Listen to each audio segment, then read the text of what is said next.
He escaped into the mountains to forget the fire, but the fire found him anyway.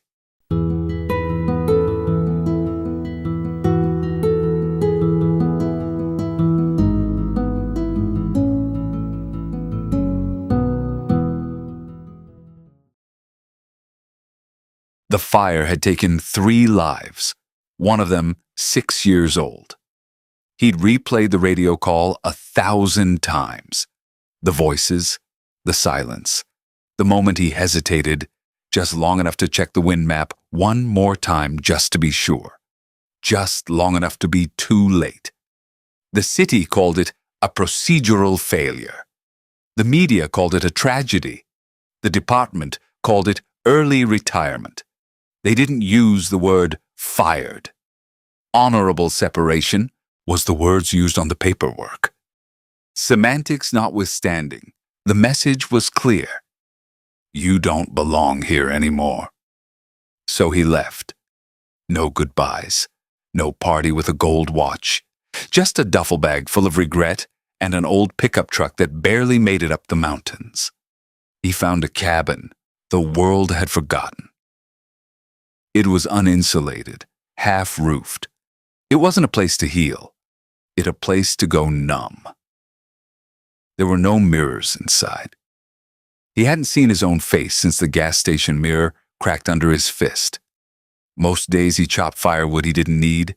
Most nights he watched the stove flame and tried not to see faces in it. Then came the knock. Not a ranger, not the media, not the sheriff serving a summons. A girl. 10, maybe 11. Mismatched boots, scraped knees, wide eyes. There's smoke, she said. Dad says the fire's getting close. Our truck's stuck and Mom's scared. He told me to see if the man in the cabin could help. He stared at her like she was an echo from a dream. She shifted uncomfortably. Are you the man? He nodded. She smiled with relief, like that was the hardest part. They hiked back. Smoke smudged the horizon in long gray streaks. The wind smelled of pine and warning. Her family's cabin was low in a box canyon, a bad place to be if the fire turned. He didn't run the numbers. He just walked the land, pointed to a rise on the north slope. Cut a path, he said to the father. There's a runoff gully. Use it. You've got an hour. They listened. Fear makes quick converts. As more smoke crept over the ridgeline, more families appeared. He directed, shouted, led.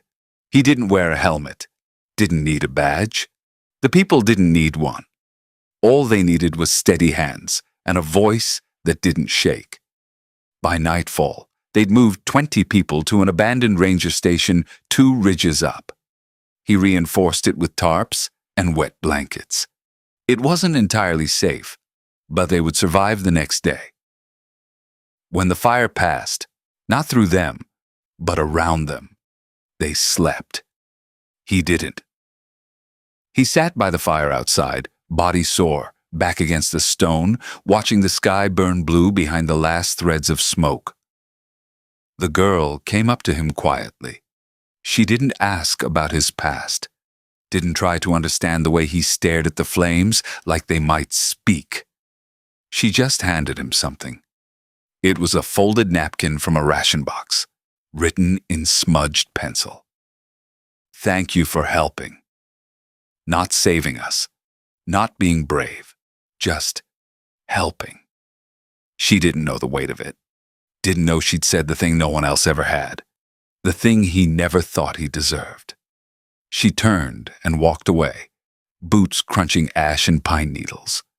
He looked at the note a long time. He didn't cry, not quite, but something unclenched. He looked out at the stars, the glow of the fire, faint now on the far ridge. Then, after a long pause, not as confession, but realization, he whispered, I'm going through hell, but I see heaven.